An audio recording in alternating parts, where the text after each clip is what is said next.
Hello दोस्तों, कैसे हो आप लोग। आज हम पढ़ने वाले हैं क्लास 12th केमिस्ट्री का पहला चैप्टर द सॉलिड स्टेट। तो लॉकडाउन चल रहा है बाहर, अभी बाहर शाम के 8 बजे हैं। तो इस सुनहरी सी शाम में मैं आपके लिए एक लेक्चर प्रिपेयर कर रहा हूँ। पहला चैप्टर है केमिस्ट्री का द सॉलिड स्टेट। 4 से 5 मार्क्स सीबीएसई मेंशन करे रहता है, उत्तराखंड बोर्ड भी, और बाकी अदर बोर्ड से 4 to 5 मार्क्स इस चैप्टर से आप लोगों को मिल जाएगा। काफ़ी इम्पोर्टेंट चैप्टर है और काफ़ी इजी भी। कोई भी क्वेश्चन इस चैप्टर से मिस नहीं करने हैं, चाहे नीट हो, चाहे जेई हो, चाहे कोई सा भी बोर्ड हो, सीबीएसई हो, आईसीएसई हो। सिंपल सा इजी सा चैप्टर है, जल्दी जल्दी हम इसको फटाफट से ख़त्म कर देंगे, फिर आगे नेक्स्ट चैप्टर है, इसलिए हम सारे के सारे चैप्टर को कवर करते रहेंगे। ठीक है, तो सॉलिड स्टेट में सबसे पहले पढ़ते हैं solid. What is a solid? Solid क्या होता है? SOLID। What is solid? हमने 9th में, 8th में, छोटे छोटी क्लासों में बहुत बार सॉलिड सॉलिड सॉलिड पढ़ रखा है। तो बताइए सॉलिड की फटाफट डिफाइन कीजिए इसको। क्या होता है? Solid is state of matter. State of matter है। कितने स्टेट होते हैं मैटर के? 3 state. Solid, liquid, gas, plasma नया सॉलिड स्टेट है, वो हमने 9th में पढ़ चुके हैं। फिलहाल तो हमने सॉलिड ही सॉलिड पढ़ना है। Solid is state of matter. एक मैटर का एक स्टेट है। लिक्विड, गैस में से एक सॉलिड है। विच हैव या दे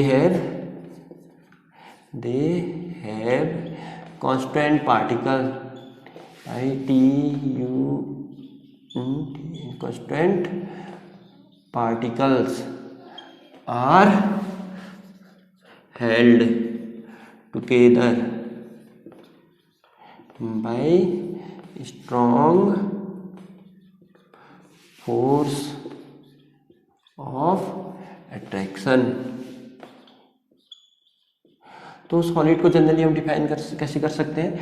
सॉलिड वो चीज़ होती है जिसमें इसके मॉलिक्यूल, कांस्टेंट पार्टिकल मीन से क्या होता है? एटम, मॉलिक्यूल और आयन। एटम, मॉलिक्यूल और आयन जो सॉलिड के होते हैं उनके बीच क्या होता है? बहुत स्ट्रॉन्ग अट्रैक्शन फोर्स होता है, जिस कारण वो आपस में ब्रेक डाउन नहीं हो पाते। तो ये सॉलिड हुआ, तो इसी को हम सॉलिड बोल सकते हैं। ठीक है, बाकी लिक्विड और गैस को हम फ्लूइड बोलते हैं। ठीक है, फ्लूइड मीन से क्या होता है? जिनमें क्या होती है? Flow property. जिसमें फ्लो प्रॉपर्टी होगी वो क्या होंगे? गैस और लिक्विड। या कभी सॉलिड को आपने बहते हुए देखा नदी को छोड़ के? नदी में तो बहेगा ही, वो तो लिक्विड के साथ बहता है। ठीक है, ऐसा मत कहना कि जैसे हमने ये पेन मार कर यहाँ रखा, ठीक है, ये बह गया अपने आप ही, नहीं बहा ना। अगर हम पानी रखेंगे तो सीधे नीचे, गैस रखेंगे तो पूरे कमरे में फैल जाएगी। ठीक है, तो सॉलिड में स्ट्रॉन्ग अट्रैक्शन फोर्स रहता है, जिस कारण उनमें ब्रेकडाउन इजीली नहीं हो पाता है। ठीक है, तो ये था solid.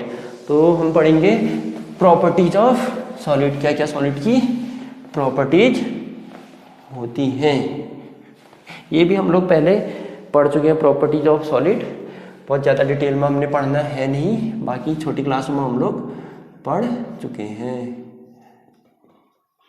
Properties of solid. Solid की क्या क्या प्रॉपर्टीज होती हैं? फिजिकल, केमिकल, कोई भी प्रॉपर्टीज ले लो। फिलहाल तो हमने प्रॉपर्टीज ही पढ़नी है। तो नंबर 1, तो हम पॉइंट वाइज इनको डिस्क्राइब करते हैं। क्या क्या हो सकती है? पहला तो सेम था, they have strong attraction force, the constant particles of solid have strong attraction force. Force से क्या रहता है? स्ट्रॉन्ग होते हैं। ठीक है, और अगर मॉलिक्यूल के आपस के बीच की डिस्टेंस की बात करें, मॉलिक्यूल मीन्स ये जो एटम, आयन और मॉलिक्यूल्स होते हैं सॉलिड में, उनमें क्या होगा, बहुत क्लोज होंगे। बहुत ज़्यादा पत्थर को देखा आप लोगों ने, पत्थर लकड़ी सारे के सारे क्या है, सॉलिड है। कोई सा भी सॉलिड उठा के देख लो, कंप्रेस करोगे तो कंप्रेस नहीं हो पाते। क्यों नहीं हो पाते? इसी कारण, क्योंकि इनके बीच क्या होता है, एटम, दो एटम्स के बीच, ये दो एटम है, ये सारे क्या है, एटम होता है। इनके बीच क्या होता है, स्पेस बहुत कम होता है। तो हम नेक्स्ट प्रॉपर्टी डिफाइन कर सकते हैं, द इंट्रा मीन्स दो एटम के बीच की दूरी, intra molecular distance between atoms या आयन्स या मॉलिक्यूल्स आर शॉर्ट, क्या होते हैं, शॉर्ट होते हैं, पास होते हैं, ठीक है। और क्या हो सकता है, शेप और वॉल्यूम कैसा होता है इनका, सर्टेन होता है। They have definite shape, mass and volume. Definite मास होगा, डेफिनेट शेप होगा, डेफिनेट वॉल्यूम भी होगा, ठीक है। समझ आता है ना? दूसरा मार्कर यूज करता हूँ। तो नेक्स्ट प्रॉपर्टीज क्या हो सकते हैं, कभी दबाया है, प्रेस किया है, फ्लेक्सिबल किया है, नहीं होते, लो फ्लेक्सिबल होते हैं, बहुत कम फ्लेक्सिबल होते हैं, लो फ्लेक्सिबल होते हैं, और रिजिड होते हैं। Incompressible,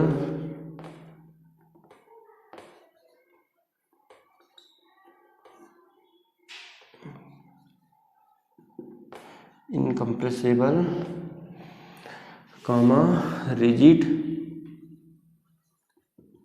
and low flexible. Flexibility बहुत कम होती है सॉलिड्स के बीच।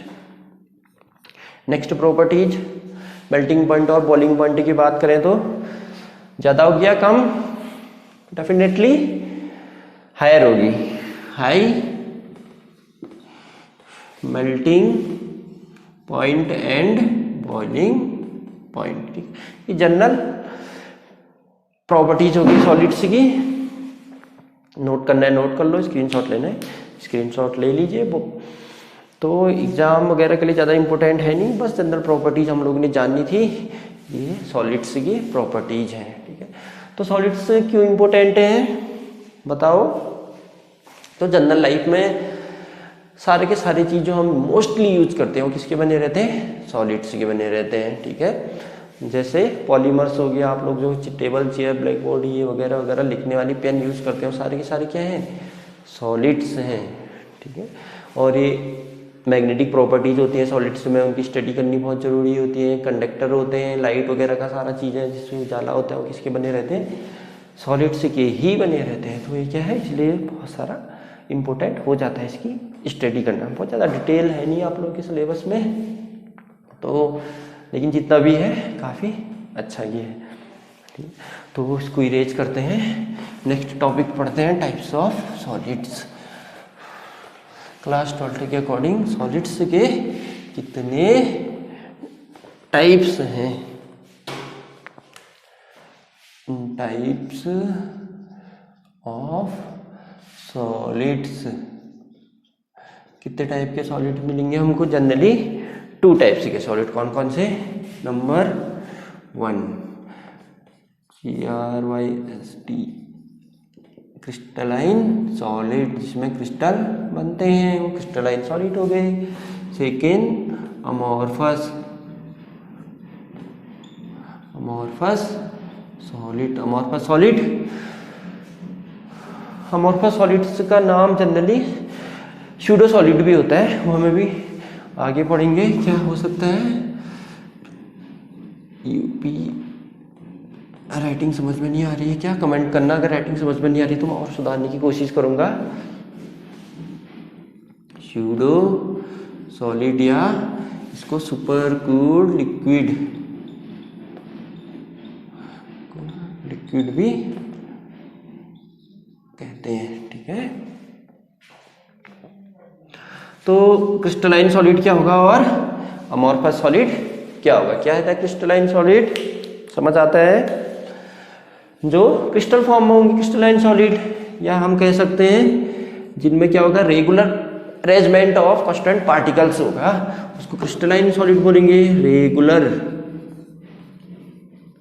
अरेंजमेंट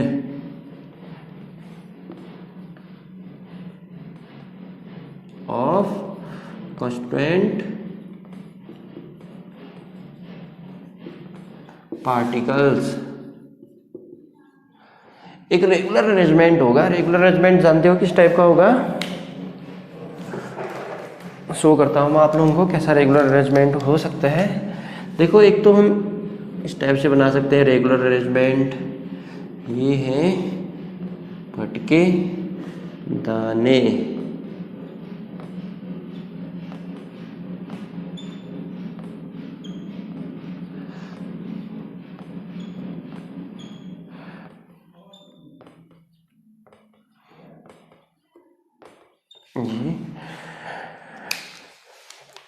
तो पार्टिकल्स को दिखा देता हूँ। आयन और कैटायन समझ लो, इनको कुछ भी समझ लो। मान लो एक ब्लैक है और एक क्या है, डिस्टरबेंस हो गया, मेरा फ़ोन आ गया है। रिकॉर्डिंग फ़ोन में चल रही थी, कभी भी फ़ोन आ जाते हैं ज़रूरी। तो चलिए शुरू करते हैं। एक ये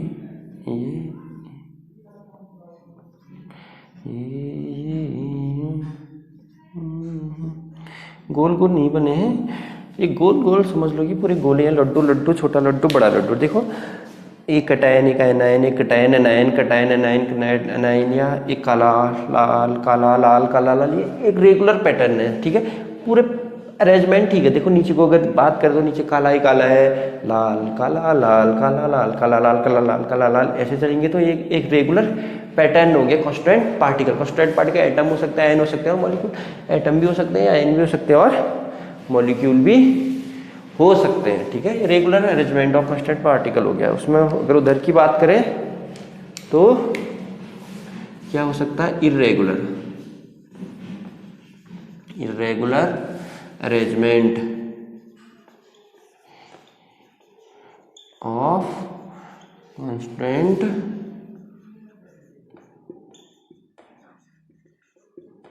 particles. Irregular arrangement of constant particles होगा, या हम इसको क्या कह सकते हैं, arrangement of constant particle in short range, ऐसा भी लिख सकते हैं हम इसको। Arrangement of constant particles are short range. Short range के लिए अरेंजमेंट होगा कांस्टेंट पार्टिकल्स। कैसे हम शो कर सकते हैं? लाल लाल लाल लाल, काला काला काला काला काला, कैसा भी हो सकता है। बीच बीच में हम लाल दिखा सकते हैं और काला दिखा सकते हैं। कोई पैटर्न, सर्टेन पैटर्न होता नहीं है इनका, तो ये कैसा भी हो सकता है। ठीक है, ऐसा कोई पैटर्न सर्टेन है नहीं। देखो, अमोर्फस और क्रिस्टलाइन में अंतर है, कोई पैटर्न है नहीं, ये कैसे भी हो सकते हैं। एटम में दो एटम, दो चार पांच एटम, चार पांच मॉलिक्यूल, फिर इधर दूसरे एटम, दूसरे मॉलिक्यूल। ठीक है, ये irregular arrangement of constant particles हो गया। ठीक है, तो ये था क्रिस्टलाइन, अमोर्फस, सॉलिड। अगर हम इनमें डिफरेंस की बात करें, ठीक है, तो डिफरेंस क्या क्या डिफरेंस होंगे, तो इसको मिटा के मैं इरेज करके दोबारा से डिफरेंस लिखते हैं। इन दोनों के बीच डिफरेंस पढ़ते हैं, थोड़ा थोड़ा करके, एक एक करके हम डिफरेंस पढ़ेंगे।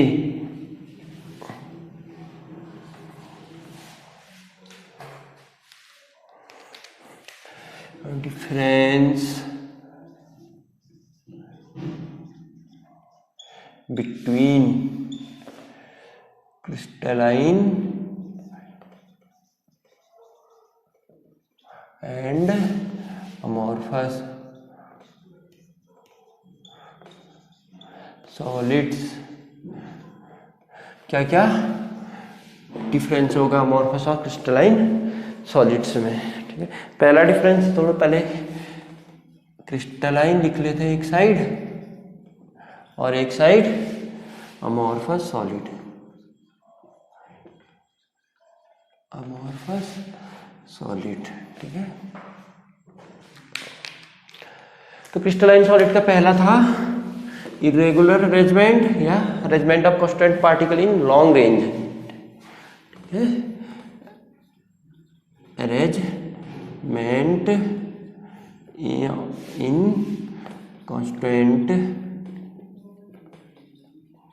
कांस्टेंट पार्टिकल एटम एन और molecule, particles of constant particles in long range, या हम कह सकते हैं regular arrangement of constant particles, arrangement of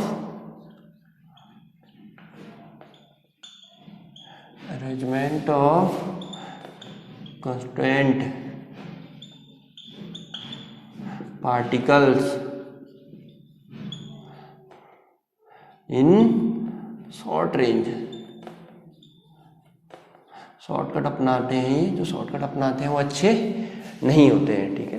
जो पूरा डिटेल में करेंगे वही अच्छे होंगे। लॉन्ग रेंज बढ़िया है, शॉर्ट रेंज थोड़ा बस पुटुक पुटुक खत्म, ठीक है। ऐसा नहीं करना है। तो लॉकडाउन में जिस तरह से आप लोग घर में बैठे हो, घर वालों से परेशान होंगे, हर समय पढ़ो पढ़ो कहते होंगे, तो घबराना नहीं है। पढ़ने से पढ़ते रहना है, तब पढ़ोगे तभी तो बढ़ोगे, ठीक है। हाँ, बगल में थोड़ा सा कंस्ट्रक्शन का काम चल रहा है, अगर आप लोगों को शोर आ रहा है, बाहर की आवाज़ आ रही है, तो उसके लिए सॉरी होगी, थोड़ा सा मैनेज करना पड़ेगा।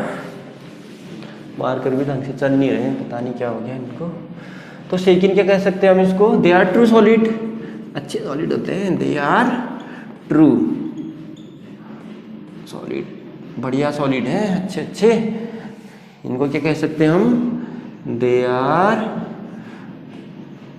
ऑल्सो कॉल्ड, कौन सा सॉलिड अभी बताया था, स्यूडो सॉलिड या सुपर कूल्ड लिक्विड। क्या होता है सुपर कूल्ड लिक्विड, चलो अभी पढ़ेंगे इसके बाद, पहले इनको डिफाइन कर लेते हैं अच्छी तरह से। थर्ड क्या हो सकता है, मेल्टिंग पॉइंट, और चलो मेल्टिंग पॉइंट की बात कर लेते हैं पहले। तो मेल्टिंग पॉइंट कैसा होगा सॉलिड्स का, कैसा होगा, अच्छा होगा, हाँ अच्छा होगा। जनरली हम कह सकते हैं melting point is sharp, melting point is sharp. Sharp जानते हो, तेज नहीं वाला तेज नहीं, नुकीला भी नहीं, ठीक है।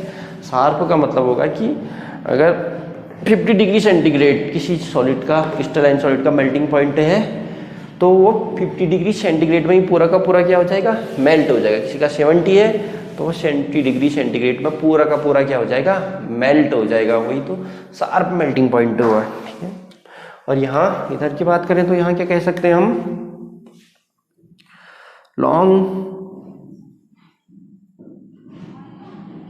Long range of melting point हम कह सकते हैं। Melting point is range of temperature, range of temperature.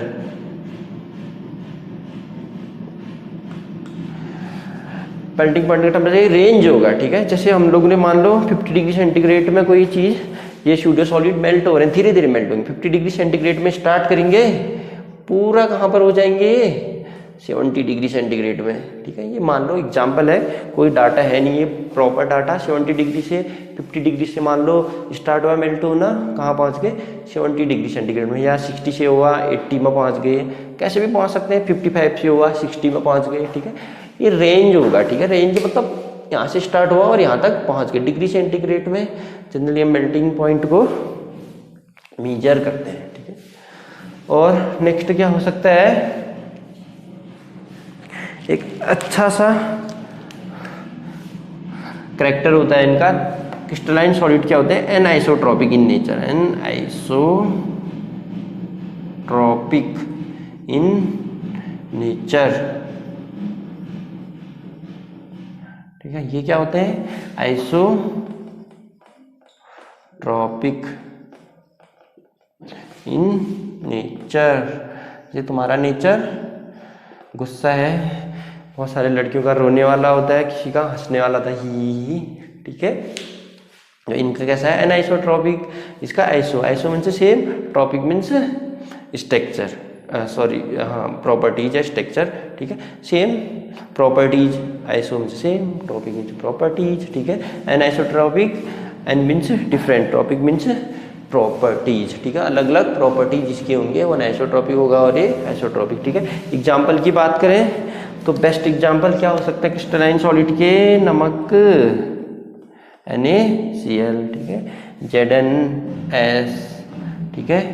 KCl potassium chloride. और क्या हो सकते हैं? CaF2 calcium fluoride. एक्स्ट्रा बहुत सारे हैं, इतने सारे लिखेंगे नहीं हम लोग। ठीक है। इसके क्या हो सकते हैं? 3 ही याद करो, प्लास्टिक, चलो रबड़ पहले लिख देता हूँ, रबड़ बी है, रबड़, प्लास्टिक और ग्लास जानते हो ना, घरों की खिड़कियों वगैरह में लगा रहता है, वो भी एक ग्लास है। ठीक है।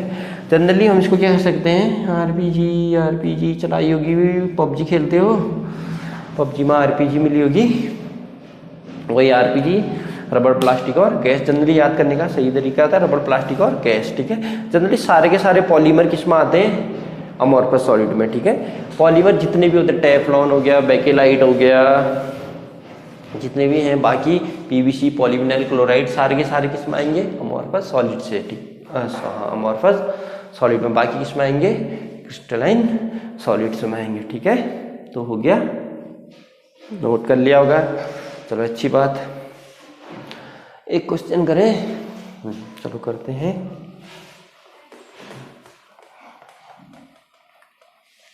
इसको मिटाओ, पहले इस्तेमाल करो, फिर विश्वास करो,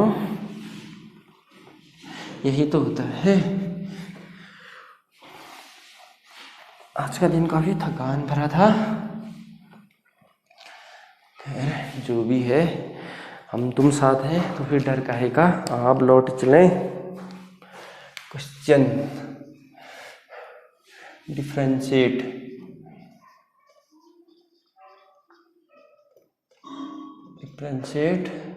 the solids in crystalline and amorphous. Crystalline और अमोर्फस में क्या करना है? डिफरेंशिएट करना है। कौन कौन से हुए? Benzoic acid, Teflon,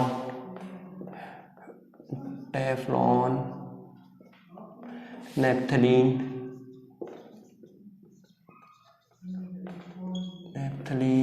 polyvinyl chloride,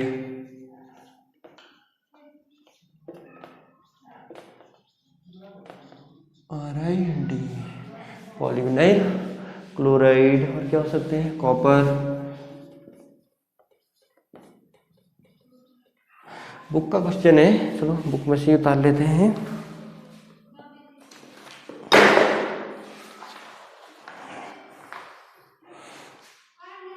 potassium nitrate, cellophane, थोड़ा सा पोटेशियम नाइट्रेट, सेलोफेन,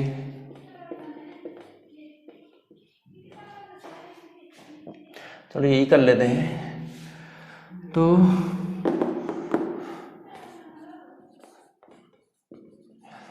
क्रिस्टलाइन यहाँ लिख देता हूँ मैं, और अमोर्फस।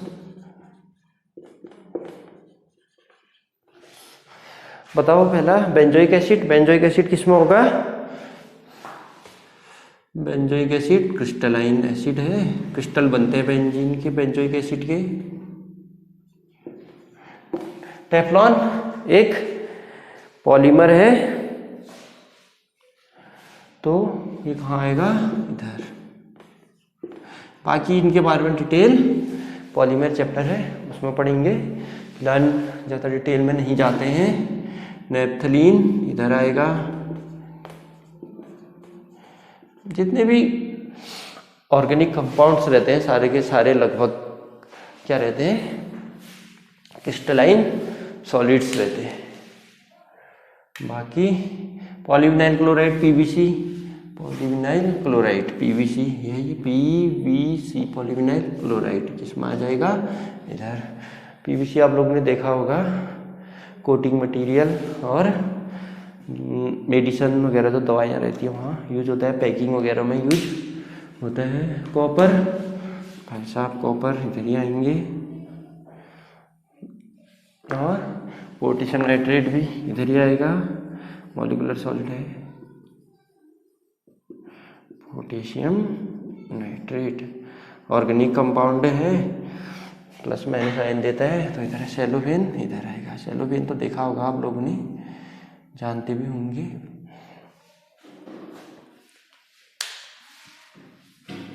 ठीक है, तो देखा क्वेश्चन है, एनसीईआरटी का क्वेश्चन है, बहुत सारे दे रखे हैं। बाकी क्वेश्चनों का अलग से लेक्चर बनाऊंगा, सारे के सारे एनसीईआरटी के जितने भी क्वेश्चन होंगे, इन टेक्स्ट क्वेश्चन और एक्सरसाइज के क्वेश्चन, न्यूमेरिकल बेस्ड क्वेश्चन, वो सारे के सारे हम एक एक करके सॉल्व करेंगे।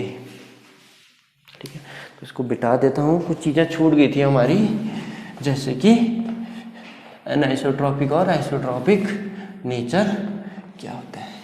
सबसे पहले एनाइसोट्रॉपी लिखे, तो हेडिंग डालो सुनहरे अक्षरों में, एन आइसोट्रॉपिक नेचर।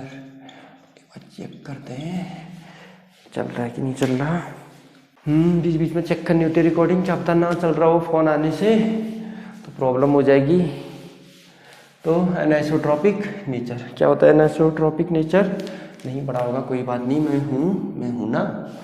ठीक है, तो एनाइसोट्रॉपिक नेचर देखो किसकी प्रॉपर्टी थी, एनाइसोट्रॉपी क्रिस्टलाइन सॉलिड्स की। ठीक है, तो क्रिस्टलाइन सॉलिड की कुछ प्रॉपर्टीज जैसे रहते हैं, सम फिजिकल प्रॉपर्टीज, कुछ फिजिकल प्रॉपर्टीज जैसे कि कंडक्टिविटी, रेजिस्टेंस, रिफ्रैक्टिव इंडेक्स। ठीक है, उनकी वैल्यू अगर हम अलग अलग डायरेक्शन में मेजर करें, ठीक है, लेफ्ट राइट करें, मेजर करें, राइट करें, ऊपर करें, नीचे करें, कोई भी डायरेक्शन अलग अलग डायरेक्शन में ले लें, तो सबकी वैल्यू क्या आती है, अलग अलग आएगी। ठीक है, तभी तो एनाइसोट्रॉपिक, एन मीन्स अलग, डिफरेंट, ट्रॉपी मीन्स नेचर। ठीक है, डिफरेंट वैल्यू आएगी फिजिकल प्रॉपर्टीज को, उसको बोलेंगे हम एनाइसोट्रॉपी। ठीक है, तो क्या होगा एनाइसोट्रॉपी, क्रिस्टलाइन सॉलिड की कुछ फिजिकल प्रॉपर्टीज की वैल्यू डिफरेंट डायरेक्शन में मेजर करने में डिफरेंट वैल्यूज या डिफरेंट मान आएगा उसका, तो क्या बोलेंगे हम, एनाइसोट्रॉपी। तो लिख लेते हैं इसको हम, इन क्रिस्टलाइन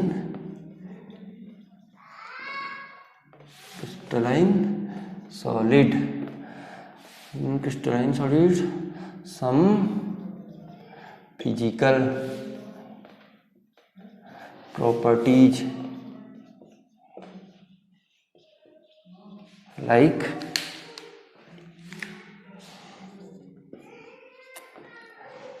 कौन कौन सी फिजिकल प्रॉपर्टीज होंगे, रेजिस्टेंस, रेजिस्टेंस जानते हो ना, जो तार में इलेक्ट्रिसिटी को बहने से रोकता है। ठीक है, सारे के सारे मेटल क्या रहते हैं, सारे मेटल की रेजिस्टिविटी अलग अलग होती है, नहीं तो सारे के सारों की तार बना देते हैं लाइट के, कुछ स्पेशल मेटल की ही जो वायर होते हैं वो बनाए जाते हैं। रेजिस्टेंस और रिफ्रैक्टिव इंडेक्स,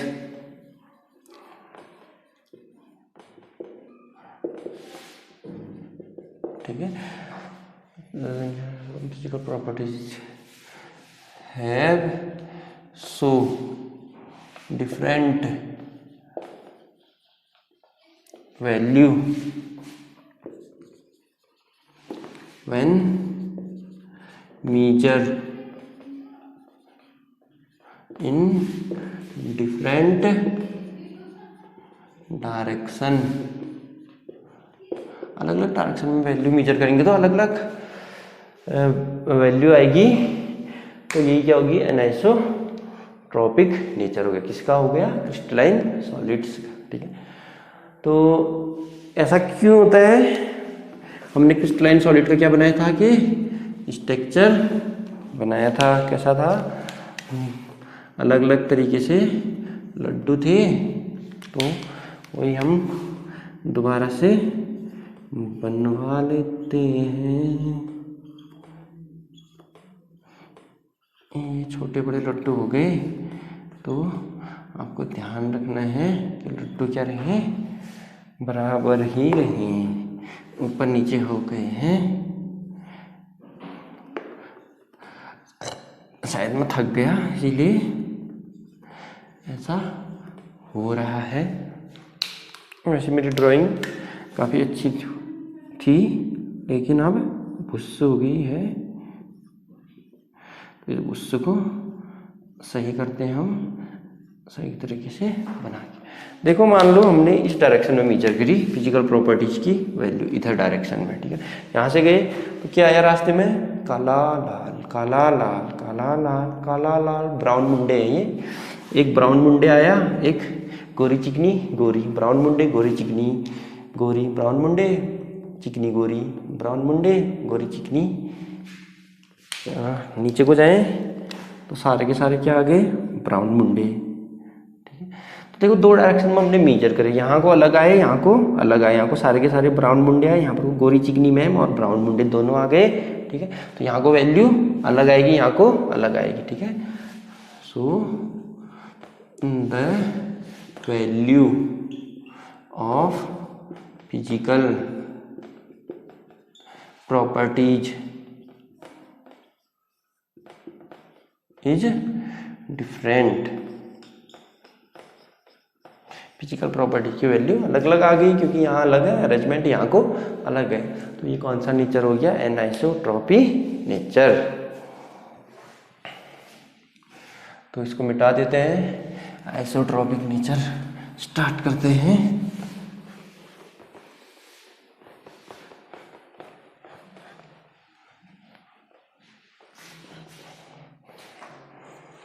आइसोट्रॉपिक तो ये हो गया आइसोट्रॉपिक नेचर।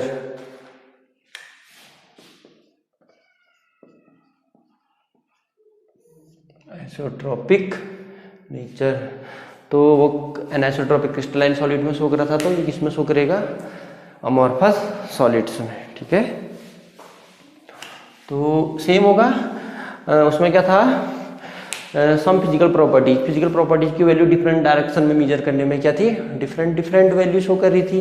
लेकिन isotropic, iso means same, topic means values या प्रॉपर्टीज। तो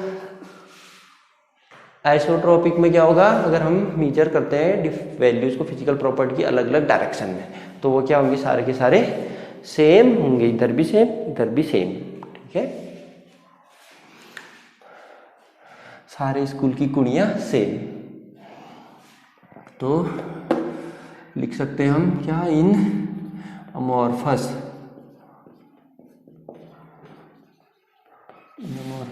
solid the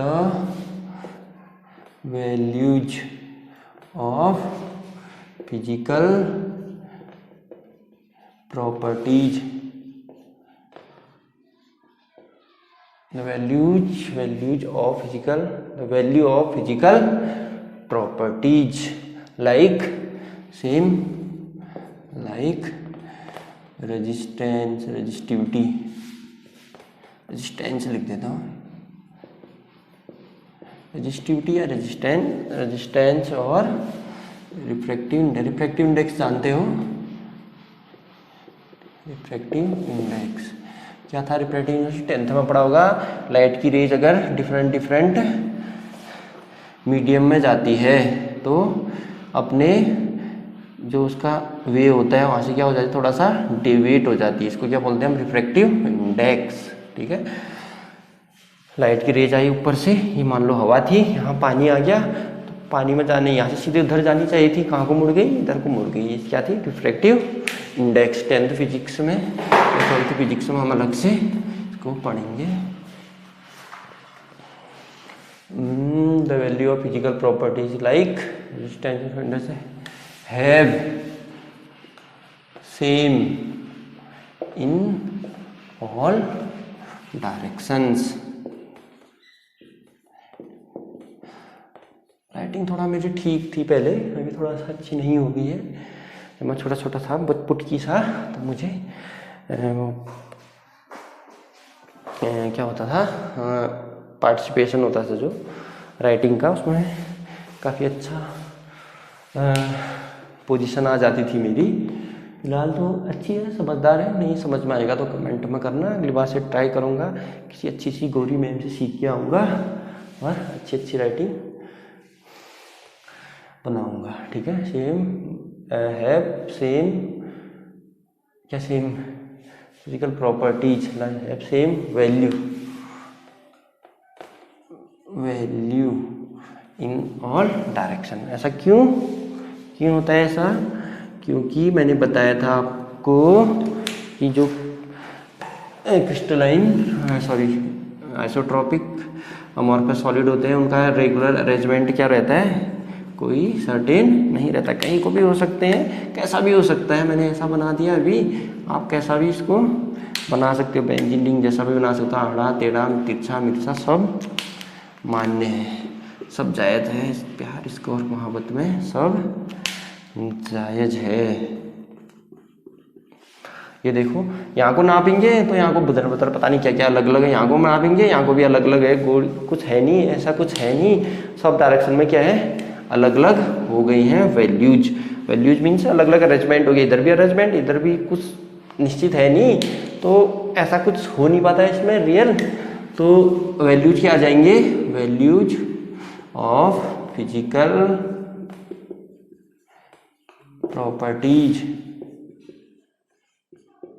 values of physical properties in same of all direction.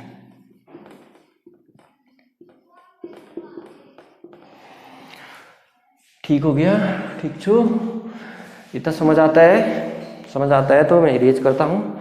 एक टॉपिक और बचता है, हम वहाँ तक पढ़ के जाते हैं। टॉपिक एक चीज़ और बता था, सुपर कूल्ड लिक्विड या स्यूडो लिक्विड होता है क्या है? किस्मत खराब है मेरी भी और आपकी भी। सुपर कूल्ड लिक्विड लिखा है लेकिन होते सॉलिड ही है ये, या स्यूडो सॉलिड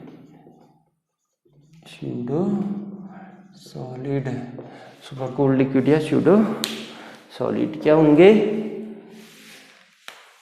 देखो, इनको सुपर कूल्ड लिक्विड या स्यूडो लिक्विड भी होते हैं। किसकी प्रॉपर्टीज है? Properties of amorphous solid.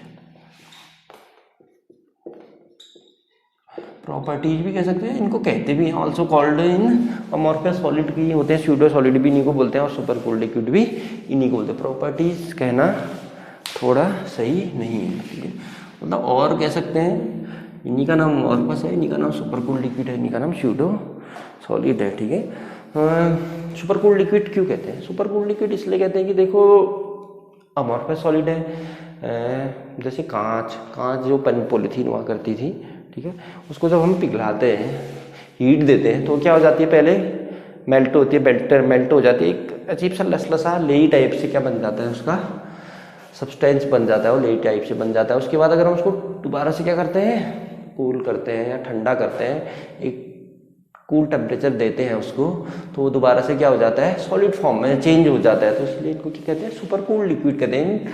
पहले सॉलिड था तो थोड़ा सा लिक्विड टाइप से आ जाते हैं, अगर इनको पिघला दिया जाए तो बाद में क्या हो जाते हैं, दोबारा से वो सॉलिड हो जाते हैं। या आप लोगों ने घर में क्या देखा होगा, ग्लास, शीशे वगैरह ग्लास जो दरवाजों पर लगाए जाते हैं, खिड़कियों पर लगाए जाते हैं, वो ग्लास देखना ऊपर से क्या होते हैं, पतले होते हैं, नीचे से क्या होते हैं, मोटे होते हैं। ठीक है, तो जनरली सॉलिड्स में फ्लो की प्रॉपर्टी होती नहीं है, ठीक है, लेकिन जो अमॉर्फस सॉलिड होते हैं वो क्या होते हैं, उनमें हल्का हल्का सा फ्लो प्रॉपर्टीज होते हैं। तो पहले तो सेम होते हो, यहाँ भी बराबर जितनी विड्थ यहाँ थी उतनी विड्थ यहाँ थी, जितनी मोटाई ऊपर थी उतनी मोटाई नीचे भी थी। लेकिन बाद में क्या हो गया, ऊपर से बह बह के कहाँ हो गई, नीचे आ गई। नीचे क्या हो गया, थोड़ा सा मोटा, इतना मोटा नहीं होगा कि दिखने में आपको अलग से लग जाएगा, लेकिन हल्का सा दिखेगा आप लोगों को। इसीलिए इनको सुपर कूल्ड लिक्विड या स्यूडो सॉलिड कहते हैं। क्यों कहते हैं, अमॉर्फस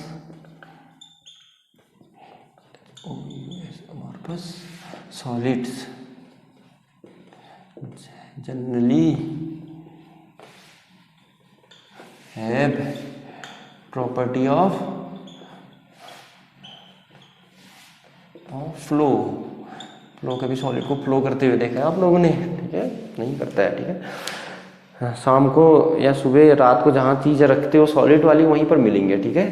अगर पानी रखोगे रैक में, बोतल में नहीं, ऐसे रख दो रैक में, रात को पीऊँगा करके कहाँ रहेगा वो सारा का सारा बिस्तर गीला गीला कर देता है, ठीक है। जैसे बच्चे करते हैं पैंट में सुसु करते हैं, खुश होते हैं कि सुसु कर दिया हमने पैंट में, बिस्तर में नहीं आएगा, लेकिन कहाँ जाता है वो, बिस्तर में आ जाता है, क्योंकि उनकी प्रॉपर्टीज क्या रहती है, फ्लो की प्रॉपर्टीज रहती है। इसीलिए हम इनको क्या बोलते हैं, सुपर कूल्ड लिक्विड। और क्या कह सकते हैं, when melt they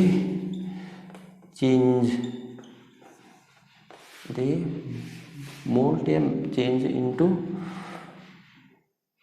liquid type. पूरी तरह लिक्विड में होते नहीं है, ओनली लिक्विड जैसे बन जाते हैं। बट इन कूल या टेम्परेचर क्या करने में, डिक्रीज करने में, they form again liquid type है, इसको कह सकते हो कि तुम सॉफ्ट सॉलिड हो जाते हैं। सॉफ्ट सॉलिड हो गया, लिक्विड टाइप के they form again hard solid, ठीक है। दो प्रॉपर्टीज होते हैं इनकी, इसलिए इनको सुपर कूल्ड लिक्विड या स्यूडो सॉलिड कहा जाता है, ठीक है। तो आज का लेक्चर यहीं ख़त्म करते हैं, फिर हम नेक्स्ट क्लास कल या परसों जल्दी से अपलोड हो जाएगा। कुछ प्रॉब्लम होगी आवाज़ वगैरह, कुछ भी प्रॉब्लम तो आप कमेंट बॉक्स में कमेंट कर सकते हैं। और नेक्स्ट वीडियो देखने के लिए सब्सक्राइब और लाइक कीजिए, ठीक है। Thank you, bye bye, good night.